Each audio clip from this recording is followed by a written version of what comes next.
This is the story of SnackMagic, where we take a deep dive into a snack box gifting service, speak to their team, brand advisors to learn about how they went from making $0 in April 2020 to 20 million annual run rate by December 2020. In this episode, we'll talk about the iteration phase and the small tweaks they made that yielded big results in the first few months after launch.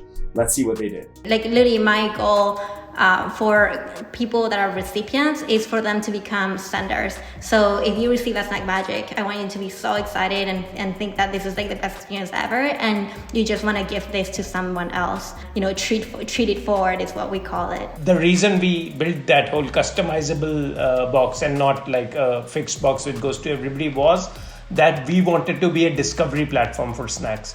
People could come to our platform, SnackMagic, and they would see a whole variety of snacks and could even pick one of each snack, which was totally fine because we said we are going to be the discovery platform. On the growth side, on the like product-led growth, of course, we're doing a lot on the word of mouth side and Google ads and campaigns, but then we are trying to like build virality within our product. And it's really interesting from a branding perspective because, you know, we typically think of brands as monuments, you know, these perfect things that are chiseled out of stone after a lot of, you know, consideration and thought, and it's really crafted carefully. But this is a different animal. This is, you know, branding on speed. So, you know, people would, you know, look for us on Google, whether it be Google or word of mouth. You know, they'd find SnackMagic. Right when they get to the website, you know, they have a really easy way to book a call with us. And then once they got on the call, you know, I'd be there to provide them a nice, you know, personalized approach. On the demo, I wouldn't show them, you know, any more or less than they needed to know. You know, it was really important just to give them exactly what they needed, you know, with regards to what they were reaching out about. And it was really important just to be transparent, you know, about our capabilities. Since we were growing so fast, we were constantly adding new things, and we wanted to promise them, you know, everything in the world and just do the utmost we could for each customer. But I think being transparent and upfront kind of went a long way, and they respected us for that. What's been so interesting about watching the stats on SnackMagic is we're seeing huge orders come through in a self-serve e-commerce model that some of them will be immediate on a click. Some of them might be after 30 days after that click. Because there is a consideration period, but it's this consideration with the self-serve model that is so interesting. The idea of a $20,000 conversion on a single click, regardless of a sales cycle and all the processes that salespeople typically have to go through to land a deal of that size, it's unbelievable. A lot of that is the need, and a lot of that is because the product is built with such a focus on simplicity. Shauna told us always to approach SnackMagic with a fresh set of eyes. So now that we had a whole new market to attack with SnackMagic, it was now a global market. So we had a whole new idea of what we can do. It started with a lot of our orders coming from California, which kind of gave us that realization. And then we started to do things like attend virtual trade shows, you know, at Cvent, or, you know, doing Google AdWords, which, you know, broadened our ability to market to the world. And then another thing would probably be, you know, as soon as our competitors started to advertise, you know, under our Google search, that was probably a little later on, maybe in early June, then, you know, I think that was the validation that, you know, we're in the game here to stay. You know, that game Minesweeper, it was kind of a lot like that experience. You're just like, oh, here's an idea. Maybe this idea matters. Let's put some ads for that. And it like, maybe it has nothing, or maybe it just opens up a whole new area of need. Like the virtual events opened up, people start coming in for events and they say, hey, can we get swag? We want to give our attendees stuff. We would pick up on the trends that people were talking about. So we started to hear, you know, as I said before, a lot about virtual events, a lot about customization, a lot about, you know, corporate billing and things like that. So just repetition and sort of, you know, we're a tight-knit group, so we'd Slack each other, and it was more like organized chaos. You know, we would just do this in live time. Something that was like a major player in this game was that it's food. And even though people lose like income or like security, food is something that they will always need to require. And that eclipsing with the fact that people do not want to go to retail areas that are crowded, I think those two like merged into creating a great solution. This whole market for virtual events is like completely new for us, right?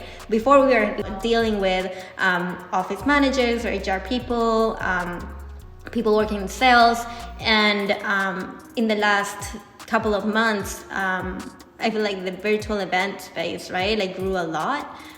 So that's something that we had to like learn a lot about in a short period of time, and realizing how our product was so adequate for their use case too.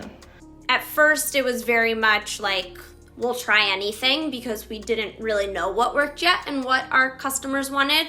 But we still very much were in the mindset that, we want them to be the ones to choose the menu. You kind of have to you can't get lost, in the forest looking at all the trees. You have to take a step back and be like, okay, like what is it that our customer base at large likes? What can we offer them? What's something different they're not getting everywhere else? I think as we progressed, there was a lot of our, personal taste, trialing the products and saying like, okay, like I might not like this, but I understand like where it fits in the space. Like there's a demand for it. People like it. Or even just following trends. So I think like the first thing starts with variety, because there's different tastes for everyone. And then I think that we also look for within that, of course, products that like do taste good. And then of course with that, we have to kind of interject our own personal opinion. Food is love and comfort. And so I feel like in times of stress, people want to be able to try their favorite snacks or explore new products or find some sort of comfort through a treat. So, I think I was really glad that we were able to be the outlet for a lot of our brand partners. We have like our theme boxes. We also have seasonal boxes. So we have one for winter, and then, once March rolls around, we'll have one for spring, summer, and fall.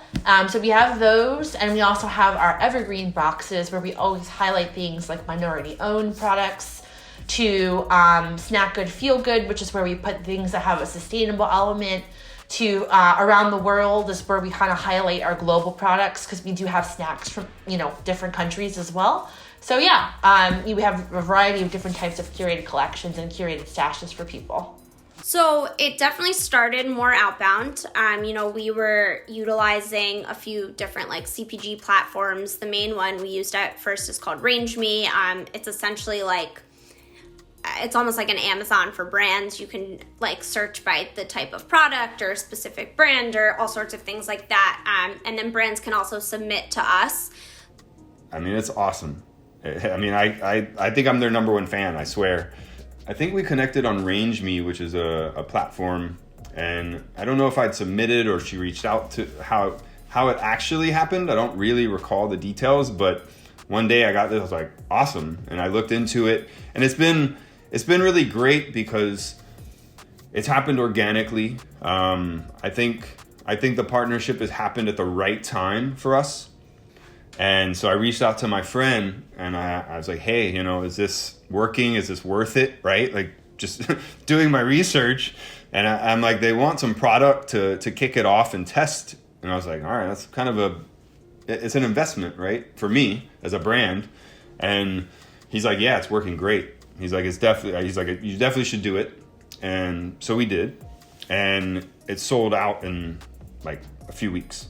The time that we're in with the pandemic just created situations that nobody ever had to deal with before. So, we want to continue to work and throughout this growth period for both sides, where SnackMagic is bringing in new products, bigger orders than ever before. And when you see a company like SnackMagic growing at the rate that they're growing, obviously on our end we need to be a little bit more flexible with accounting to make sure that we can support those needs. Yeah, so our customers, it was weird. They would get on the call and they would say, "Oh my God, this is like exactly what we were looking for." And so we kept hearing phrases like that.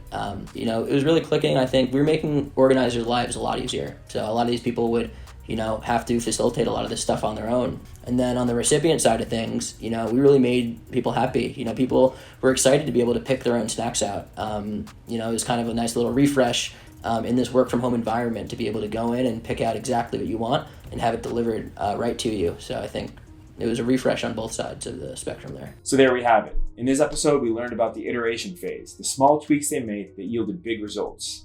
In next week's episode, we'll talk about finding their product market fit and when they realized it was their time to shine.